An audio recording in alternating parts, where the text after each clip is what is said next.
actuator assembly on the actuator adjustment jig over the mounting pins.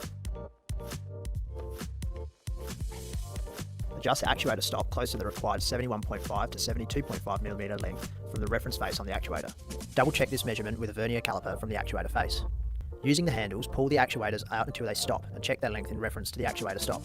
If the old clutch has been heavily used, then the actuators will be too short. To adjust the actuators, remove the rubber boot on each actuator. Press the actuator in until you can see the adjusting hole open up in the window. Insert the adjusting tool and ensure it is sitting square in the actuator.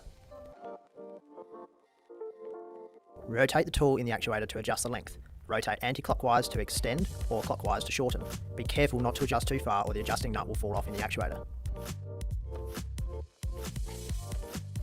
Reinstall the rubber plugs into the actuator and remove the actuator from the jig. The new clutch forks and guide tubes can be installed together, taking note of the dowel positions on the pivot shaft.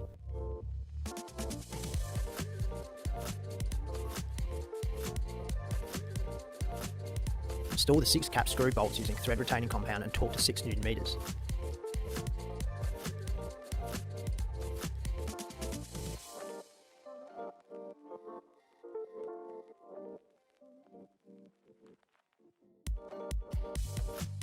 Use a high temperature bearing grease to lubricate the fork contact points on the large release bearing.